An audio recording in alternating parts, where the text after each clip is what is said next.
Welcome back. आज का हमारा टॉपिक व्हाट इज़ डेटा। तो बेसिकली हम डेटा के बारे में जानेंगे। तो यहाँ पर हम बहुत सारे एग्जाम्पल से समझेंगे डेटा के बारे में, डेटा कैसे होते हैं, किस प्रकार के होते हैं एंड एवरीथिंग। तो सबसे पहले इसका एक introduction.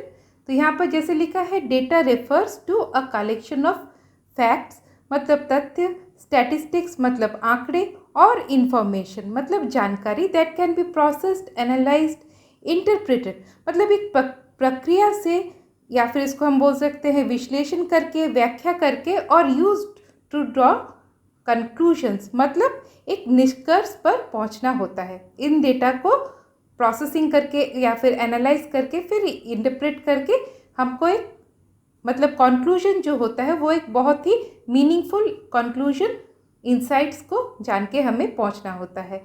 It can take various forms. It मतलब कौन, data can take various forms including numbers.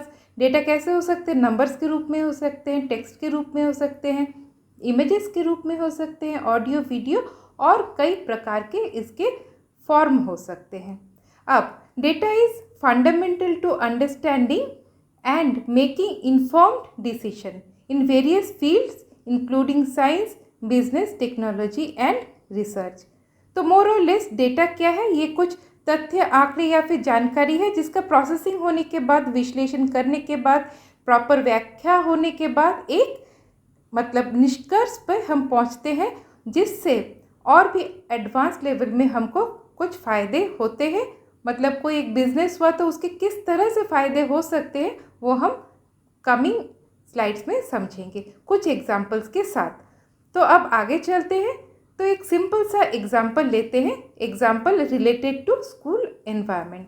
तो यहाँ पर इमेजिन कीजिए कि you are a teacher at a high school and your task with analyzing academic performance of your students over the past years. You collect various type of data to gain insights into how well students are performing in different subjects. Here's how the concept of data applies in this scenario।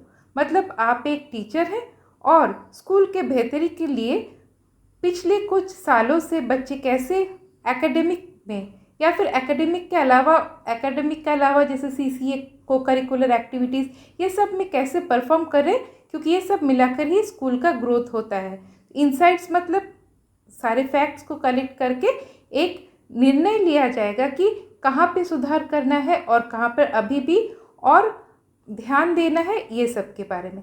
तो इनका जो scenario है ये किस किस topic पर हो सकता है, हम कुछ यहाँ पर topic just for example data को जानने के लिए जानते हैं।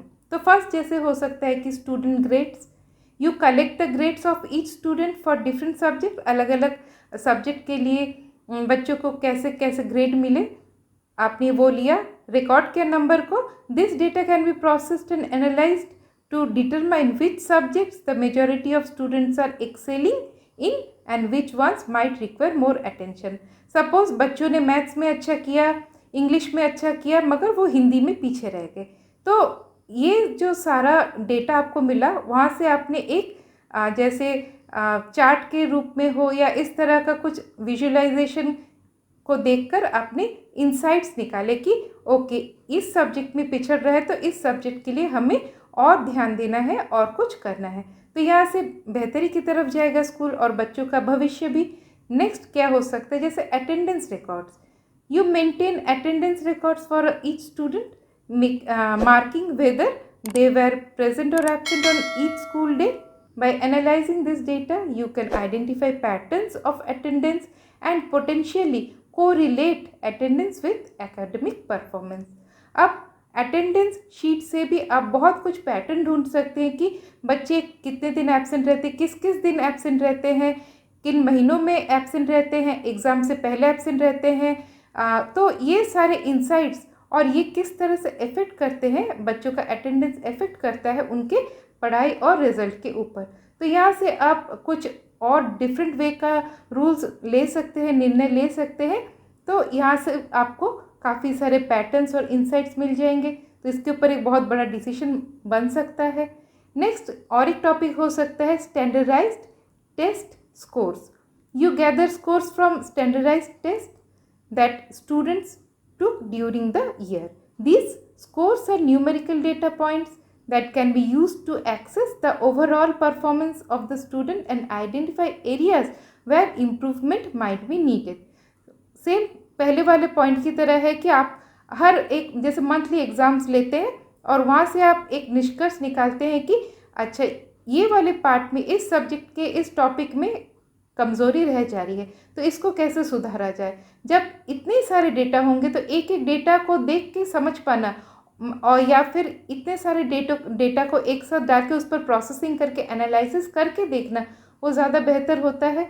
तो वो भी यहाँ पर हम वहाँ से भी एक अलग तरह का निर्णय ले सकते हैं कि किस तरह से कमिंग डेज में पढ़ाई किया जाए कि उससे और अच्छे रिजल्ट्स बच्चों का हो सके।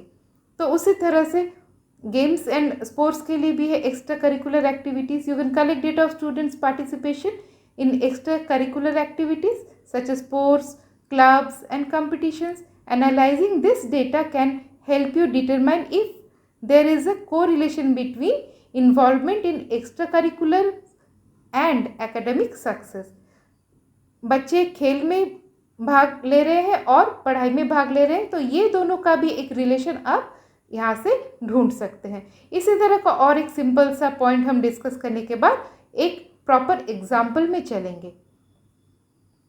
अब फिफ्थ एग्जाम्पल है parent teacher conference note.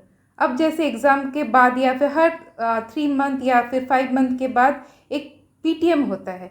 During parent teacher conference you take notes on discussions with parents about their child's performance and behaviour. This qualitative data can be valuable for understanding students holistic development. अब ये qualitative data क्या है, quantitative data क्या है, वो हम coming slides में समझेंगे।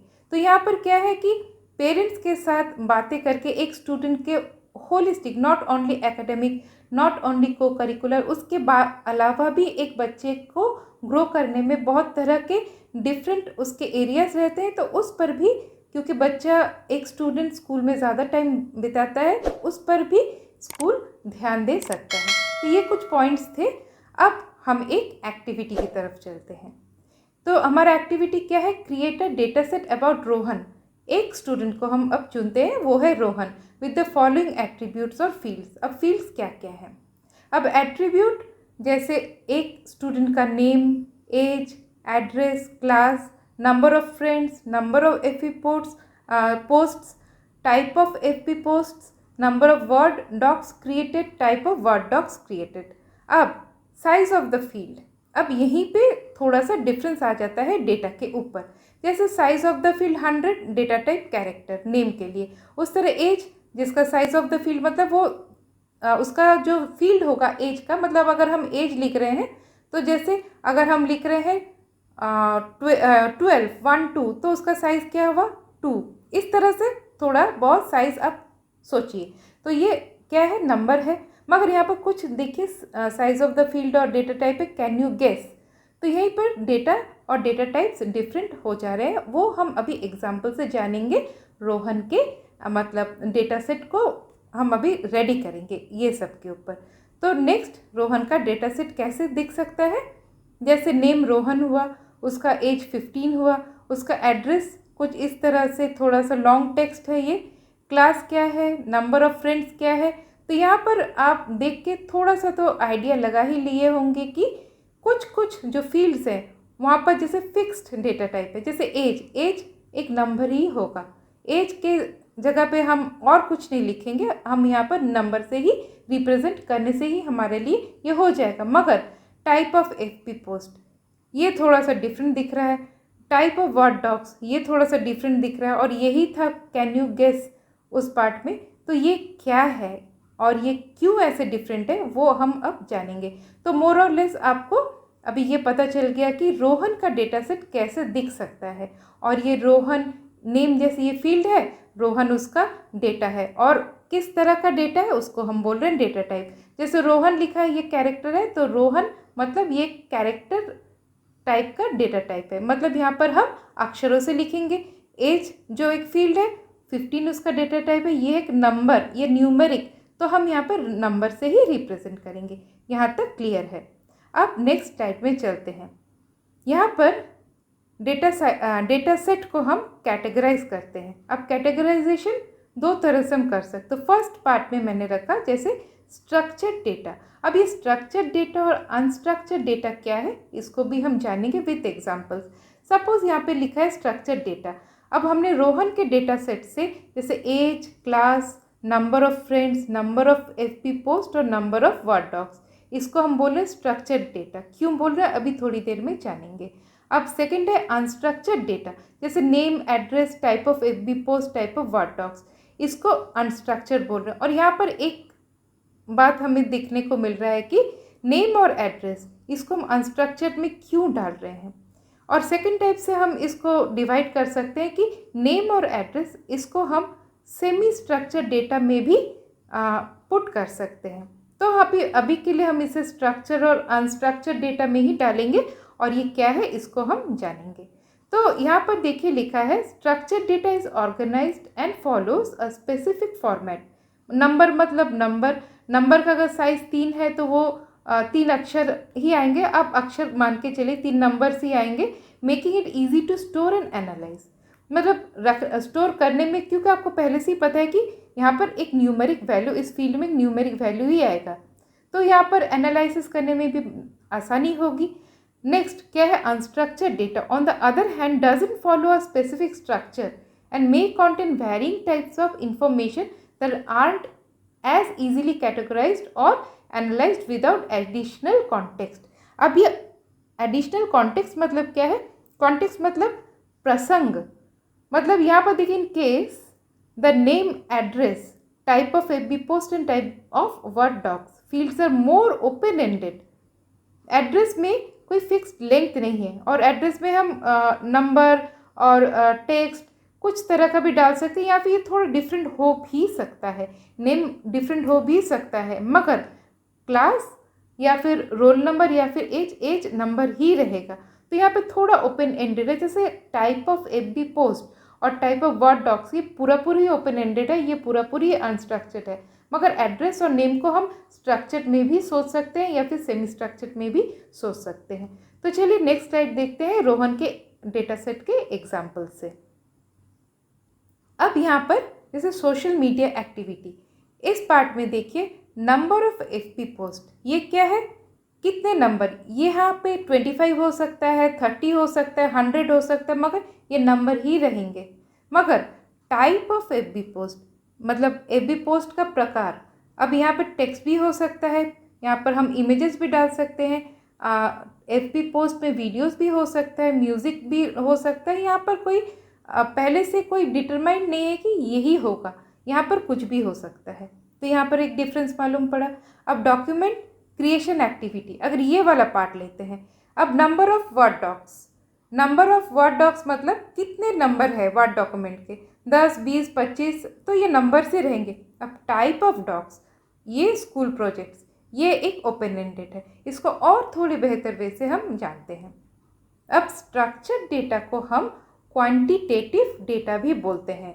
Structured quantitative data follows a clear format. अब आपको ये मालूम पड़ गया क्लियर फॉर्मेट क्या है, विद स्पेसिफिक न्यूमेरिकल वैल्यूज। हम रोहन के डेटा सेट के ऊपर जो एग्जाम्पल है उसी पर ही इन दोनों डेटा टाइप्स को चर्चा कर रहे हैं। ओके, अब for instance if we had a field called number of word docs created and the values were limited to whole numbers like 0, 1, 2, 3, simple, this would be structured quantitative data। मतलब आप इसको calculate कर पा रहे हैं, इसका quantity बता पा रहे हैं। Each entry adheres to a predefined numerical range। अब ये बात सिंपल है, आपने एग्जाम्पल देखा। अब दूसरी तरफ अनस्ट्रक्चर्ड डेटा, क्वालिटेटिव डेटा जिसे बोलते हैं, lacks a specific format, जैसे type of word docs। This could involve a free text field where individuals describe the content of their documents। For example, जैसे एग्जाम्पल से हम समझते हैं, one entry might read research paper analyzing climate change effects, ये एक तरह का हो गया word document. another might say short stories collection, ये दूसरी तरह का हो गया। अब स्टोरीज का कलेक्शन कुछ दूसरी तरह का डेटा या फिर उसका लेंथ कुछ डिफरेंट हो सकता है। रिसर्च पेपर का थोड़ा दूसरी तरह का डेटा हो सकता है, उसका लेंथ कुछ अलग हो सकता है। या फिर yet another could be financial projections for suppose question 4. So each entry contains diverse and descriptive content. Diverse मतलब विभिन्न प्रकार के, और descriptive मतलब उसका कितना लेंथ होगा वो भी अलग अलग हो सकता है. Without adhering a predefined structure, मतलब पहले से हम ये नहीं बोल सकते कि इतना ही होना है, जैसे जिसे हम बोलते हैं क्वांटिटी वाइज. तो ये क्या क्वालिटेटिव. ओके, चलिए ये एग्जाम्पल जो हमने रोहन का डेटा सेट देखा उस पर आपको थोड़ा बहुत समझ में आ गया.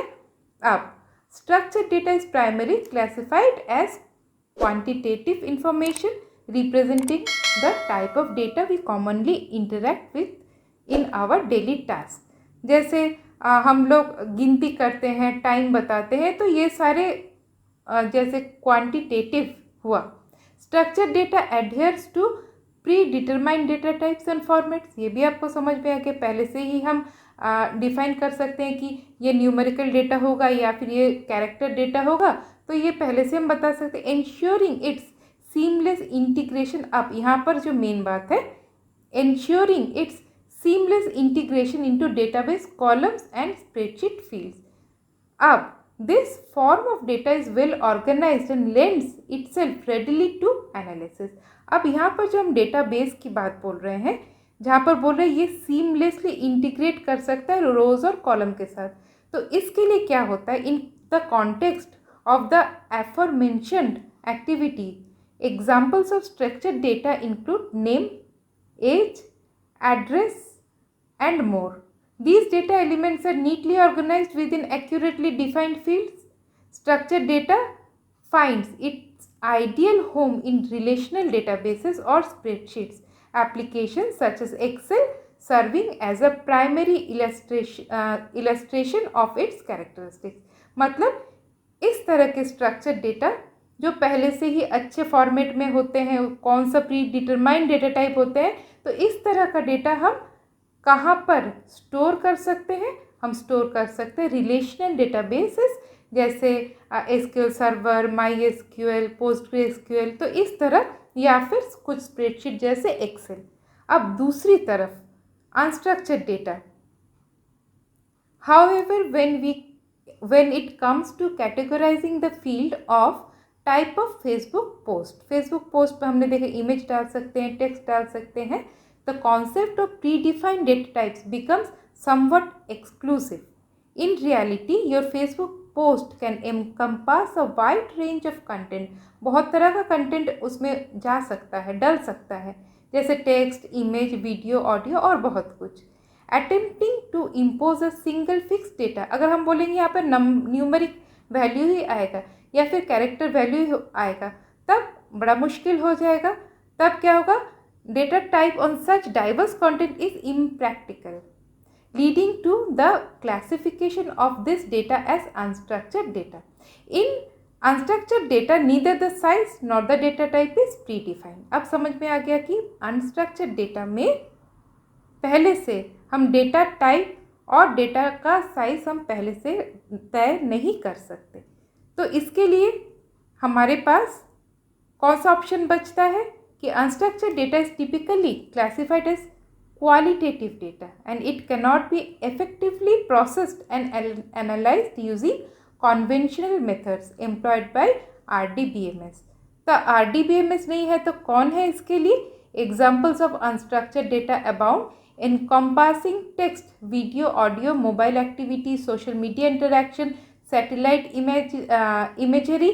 तो इस तरह के जो सर्विलेंस फुटेज एंड इस तरह के जो डिफरेंट सोर्सेस जो हैं, यहाँ से जो डेटा आ रहे हैं, unstructured data presents a unique challenge as it lacks a predefined model, rendering it unsuitable for organisation within relational database. तो रिलेशनल डेटाबेस नहीं है तो कौन है? Instead non relational databases often referred to as NoSQL database are the preferred choice for managing and handling unstructured data due to their flexibility and adaptability. जैसे MongoDB. ये आपने अपने क्लास में अभी तक पढ़ा नहीं होगा, मगर जैसे माई एसक्यूएल आप देखते हैं, एसक्यूएल आप देखते हैं, तो उस तरह का नहीं है। यहाँ पर बहुत फ्लेक्सिबिलिटी होती है और एडेप्टेबिलिटी होती है, और इन डेटाबेसेस को क्या बोलते हैं? No SQL databases. तो इस तरह का अनस्ट्रक्चर्ड डेटा के लिए कौन से तरह का मतलब डेटाबेस चाहिए? वो है नो एसक्यूएल, इस तरह का डेटाबेस जो नॉन रिलेशनल डेटाबेसेस होते हैं। I hope structured data, unstructured data, data क्या है, सिंपल एग्जाम्पल, और इस तरह के डेटा किस तरह के डेटाबेसेस में रखे जाते हैं, यहाँ से आपको बहुत हद तक क्लियर हो गया है। कमिंग वीडियोस में हम इनको और भी एग्जाम्पल्स के साथ चर्चा करेंगे। आज के लिए आई होप इतना ही। फिर से मिलते हैं दूसरे ट्यूटोरियल के साथ, तब तक के लिए बाय बाय।